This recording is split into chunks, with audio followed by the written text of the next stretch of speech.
on to share one of my favorite books called First Snow in the Woods.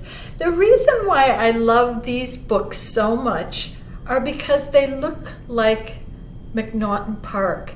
They could have photographed these books right in our own big backyard. We see the same animals and birds, same types of trees. And if you go for a walk out in the woods with your family, you might see very similar animals as you explore our beautiful world. This book was written by Carl R. Sams II and Jean Stoick, and I just think they are fantastic. When we look at the front page, we see that it is fall, and many, many changes happen in the fall, as we know, and it's fun to see how life changes with the seasons and how animals adapt to those changes in the weather. And who do we see here?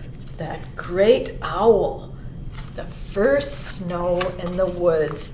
This book is dedicated for those who protect wild places and love wild things.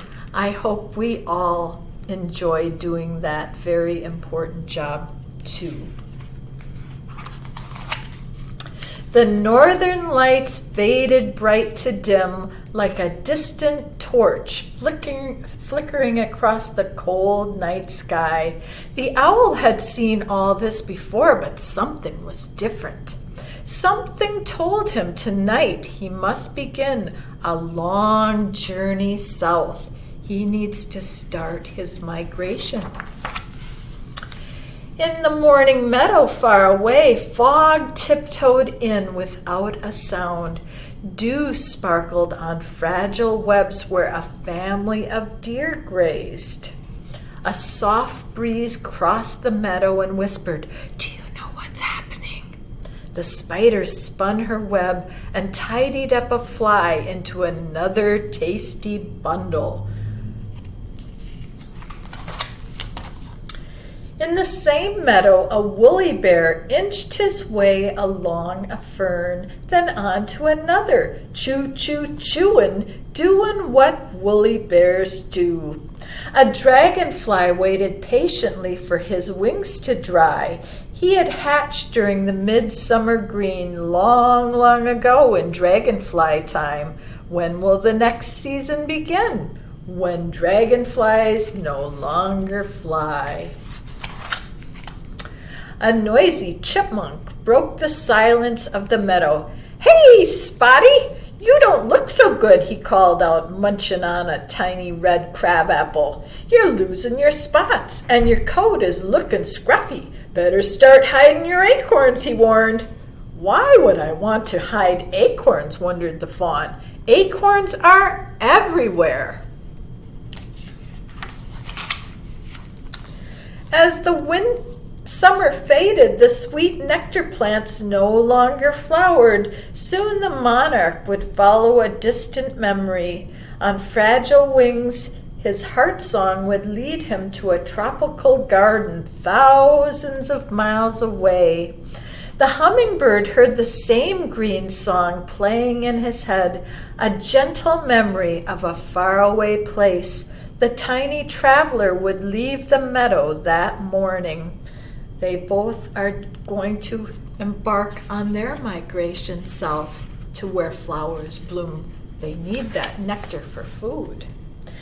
It was a time of change. Dewy webs hung on goldenrod and flowered and covered the morning fields. So many woodland birds had left for distant places, taking their songs with them.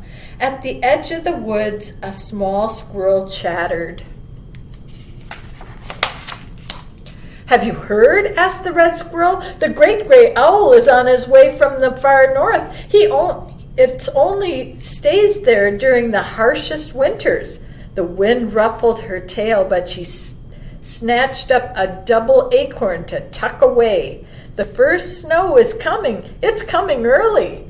A woodchuck, or what we call a groundhog, squeezed out of his hole, blinking his eyes. "I'm only going to say this one time," announced the old grump. "Hibernate, hibernate, hibernate!" The sun melted the frost from the meadows, pushing away the fog and warming the shadows. "Are you listening?" asked Mother Doe, standing quietly. "It's happening. The frost has silenced the wings of the dragonflies. The new season is here," she bleated softly. Leaf by leaf, the green world gave way to the blazing reds and golds. The painted turtle climbed onto a rock, warming himself in the fading rays of the sun. "Soon I will bury myself into the thick mud and sleep until spring. It's what turtles do." So many animals, too. A red maple leaf held stubbornly, twisting and turning on the stem. "Let it happen," nudged the breeze, and so it did, breaking away soundlessly, floating down, twisting and turning. The fawn was paying attention. This is all new to him. He's never seen these changes before. "Why are the leaves falling? Why is my coat changing? Why have so many of the birds gone?" asked the fawn. "All things change," Mother Doe spoke in a gentle voice.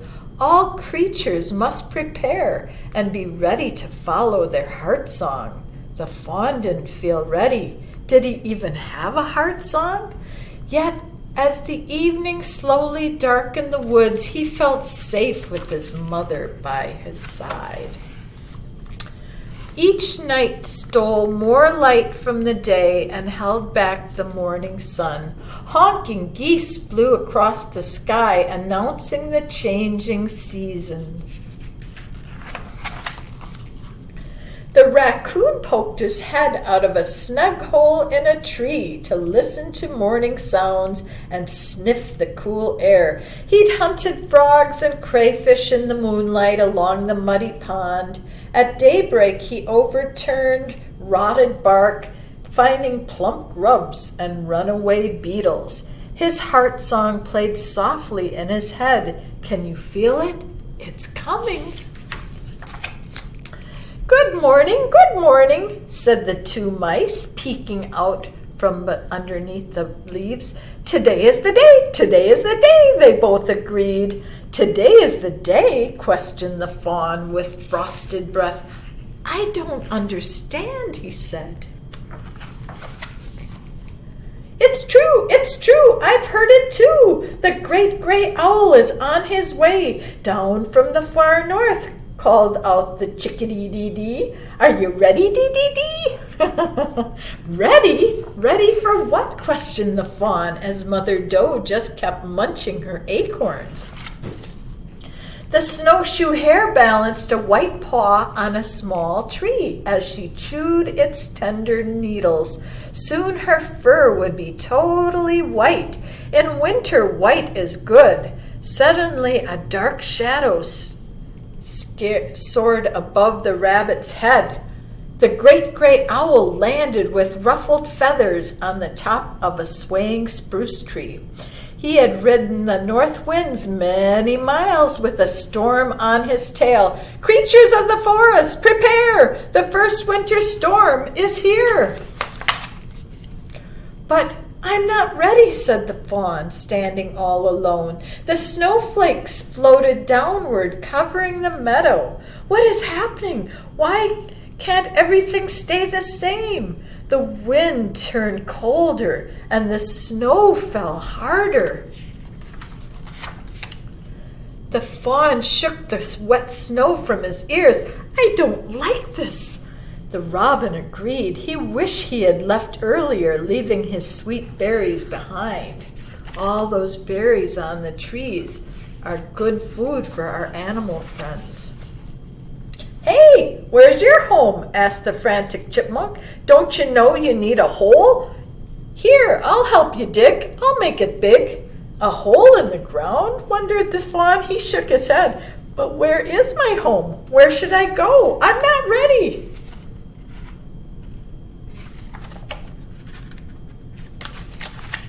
You are ready, Mother Doe spoke softly as she appeared out of the storm. You are ready for the first snow of the season. Come, follow me. We will travel with the rest of our family to the cedar swamp. There we'll find food and shelter and escape the winter winds. See, we can see her hoof prints punching through the white snow, leaving a trail. The owl watched from above as the small family of deer made their way down, down, down to the low ground where the cedar trees grow thick.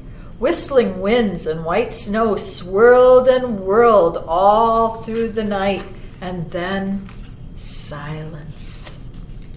The fawn woke up with deep snow all around him. The whiteness made him blink. Nicely done! You are prepared. You're almost as plump as me, said the fox squirrel, and that thick winter coat will keep you warm and dry. As the fawn looked about, he heard the familiar calls of the winter birds, chickadees, cardinals, and blue jays. A calm came over him as he listened to the snow falling softly. Now he knew he was ready. He had found his winter home. He had heard his heart song. The end. Isn't that a nice story? And this, oftentimes I wonder about the animals and I worry about them outside in the cold and the snow and the ice. We've had some very severe ice the last few weeks. And that's why it's really a nice thing to help the animals by growing plants that they can eat all winter long. Berries and seed pods, grasses that will keep them full all winter long. Every living thing needs to eat, and sometimes they need a little extra help in the winter.